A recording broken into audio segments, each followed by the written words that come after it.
I'm Drake. Welcome to Working Dragon Mystic, where we discuss metaphysical and occult knowledge so that you can manifest real and tangible results in your life. This week we're going to talk about possibly one of the most important symbols in dragon magic, the dragon's eye seal. So stay tuned.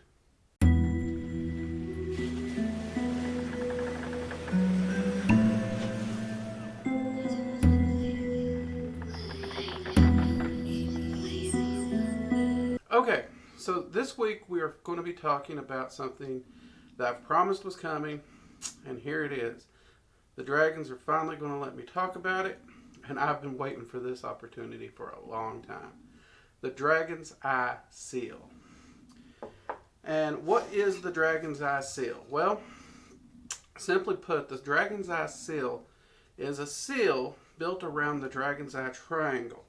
And I actually have I guess this is the second mock-up I'd done of it years ago, where you can see the dragon's eye is set in the center, alchemical symbols laid around it, as well as the zodiac. Now, the thing is, all 9 of the primal draconic elements are represented in this seal. Many of them may not appear up front and just show up and easy to find, but they are there. Now, the original 4 elements, those are pretty easy to find. But what does the seal do? Well, the first thing it does is it actually helps to channel. It helps to channel and focus draconic energy, and that is a huge help in your rituals, similar to how you might use a pentacle disc or something on an altar. However, it also works as a sigil for each of the 9 elemental rulers and can help you channel a specific elemental ruler on a far greater level. Now, you can also utilize it during the Dragon's Flame ritual to increase and amplify the effects of that ritual, because not only will you be pulling in the energy of the 9 rulers as the ritual describes, but if you open and activate the seal beforehand, or even after the 9 rulers are present, you also open an energy flow from the seal that is coming directly from the draconic world as a whole new well of energy. Now, let's talk about that, because the seal can work as a gate or a doorway to the draconic realm and their primary world, which at that world you'll run into all kinds of dragons. In fact, you already tapped into this world to some extent during some of the visualization exercises for the co-magician and the guardian dragon. But you can use this in trance work as well to journey to that world and explore it. Another great use is you can actually use it to journey to those 9 elemental primal planes and explore those realms, what lives there, all the different dragons, learn from the dragons of those elements. You still have to meet them, build the friendship and all before you can learn from them. But you can wander around the plane and get a good idea of what's going on and see how these dragons actually help maintain that balance through this method. And if you can do astral travel and soul travel, you can actually open this as a gateway and travel straight through it. Another place that it leads to is what's known as the Temple of the Elements. This is a very, very interesting place, and I don't know if any other entities but the dragons work with it. But I have had the dragons are the ones who have always taken me there, though they have allowed other entities to tag along. Odin is a great example, as was Freya, who I was working with at the time. Now, this temple is essentially sitting in, the best I can describe it is a black vacuum. And it has 8 sides. And on either side, on all the sides, each of the elements are pouring in. at full force in their most primal state directly from their corresponding elemental plane. Now, the chaos element is actually pouring in from the top and the bottom, completing the whole. And depending on what energies you're working with will depend on what's pouring in. If you go there and you're only wanting to work with, say, fire, only the wall that actually opens to allow the fire energy in will be open. The other walls will just be stone or metallic, depending on how the temple presents to you. And in the center, there's a massive slab that could be considered a work area or an altar. And we will actually be doing a video on that elemental temple later, because that is a massive thing. Now, this is actually very hard to draw, and this is a wood burning, and it took me quite a while. You are welcome to do this. In fact, I'll go ahead and we have an artistic rendering of it, and I'll go ahead and show it here. Now, that image is actually purchasable, printed on canvas, and I'll make sure there's a link below. We also have a really artistically done one that a artist, Sarah McSquishy, which I will link her. I'll try to get her website to link. She did for us. We gave her the Dragon's Eye seal and a design that was laid out by another friend of ours, Heather Cole Smith. And that is right here. I actually got one of the canvases for here in the office that I'm going to be using. Is that not absolutely gorgeous?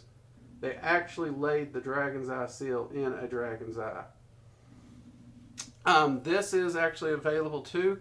This is a large one. I'll admit, there is a smaller one. I think it's 8x10 that is far better sized for like your workspace or your altar.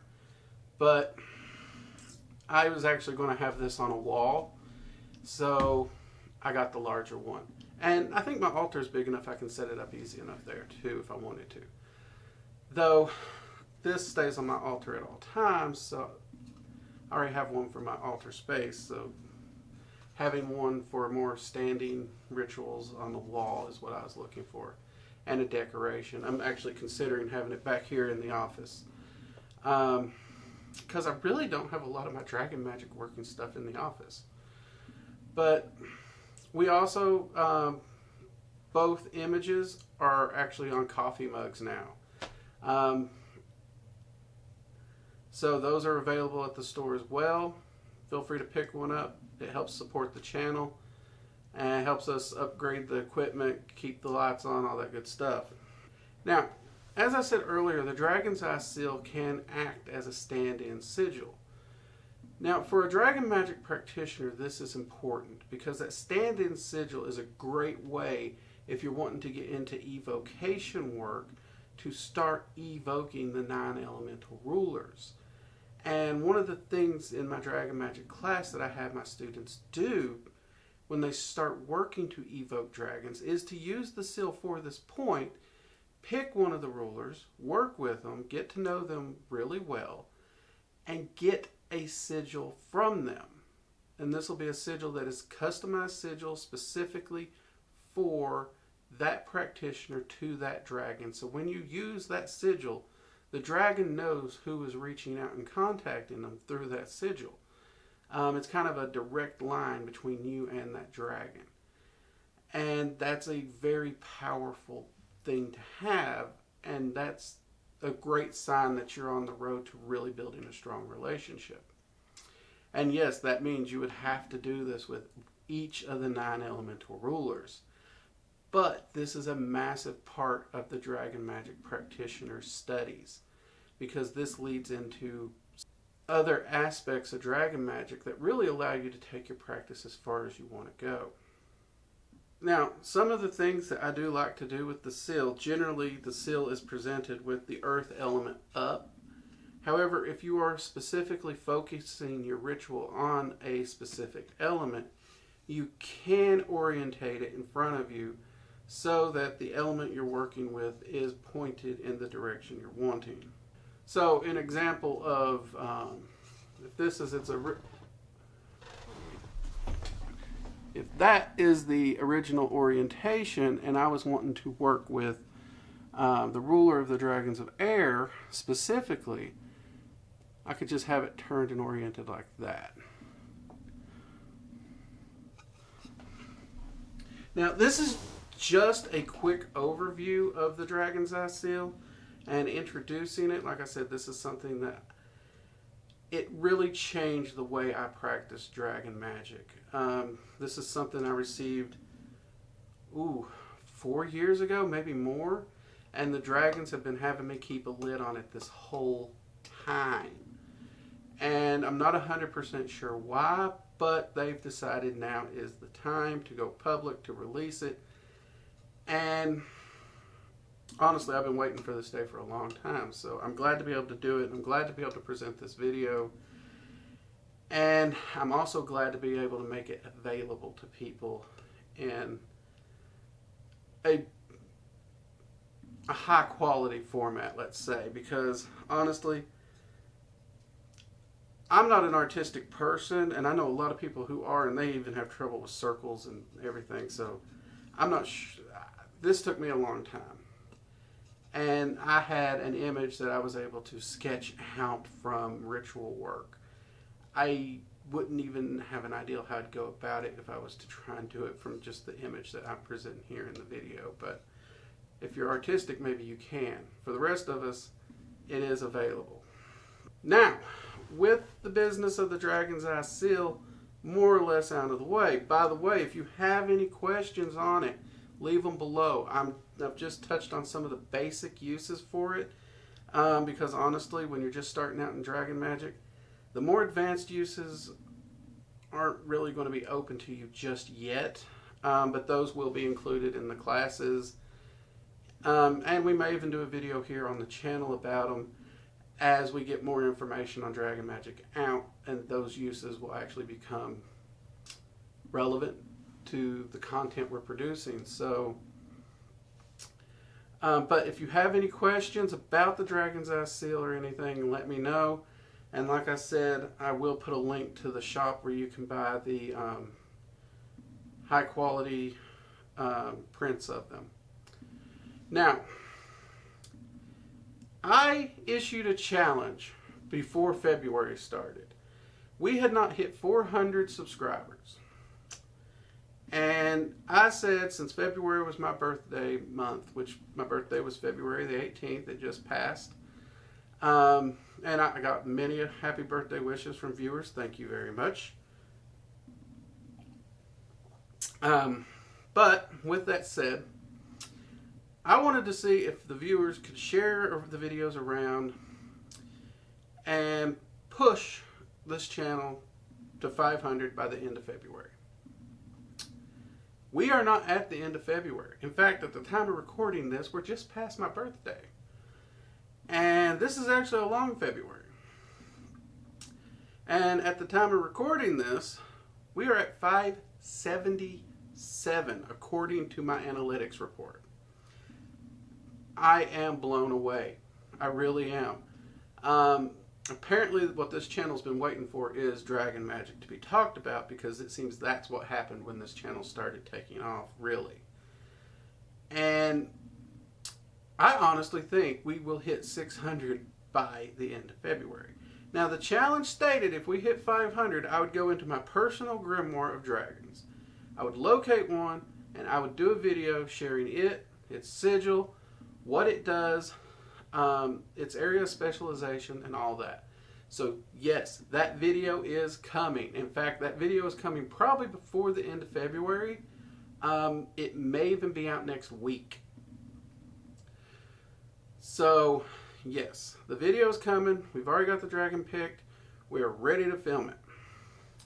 And I want to thank everyone who has supported the channel, everyone who continues to support the channel.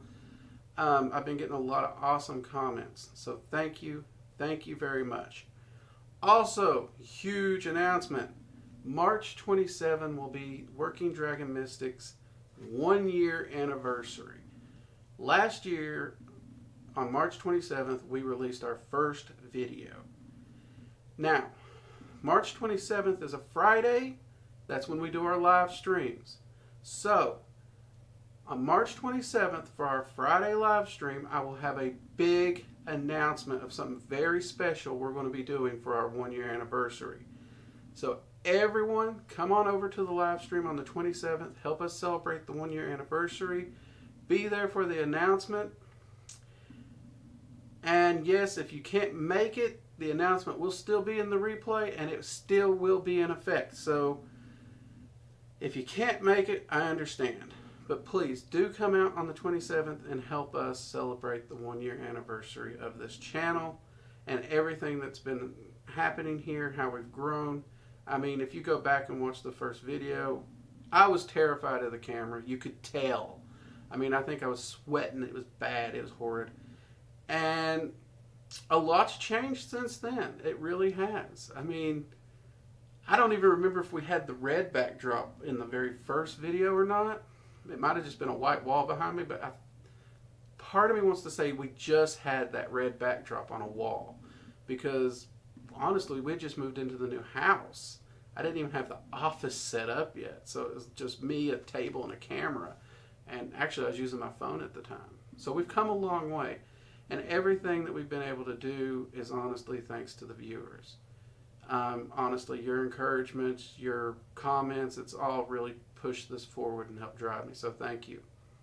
It is great to know that I am helping so many people, and that's why I started this, was to get quality information out there to people seeking it on the basics of Magick for any path. And I did actually plan to share info on Dragon Magic sooner. I don't know. I guess it didn't happen. Maybe the time wasn't right. And the dragons waited for everything to get set up right before they're like poking and prodding me to really get into the Dragon Magic side.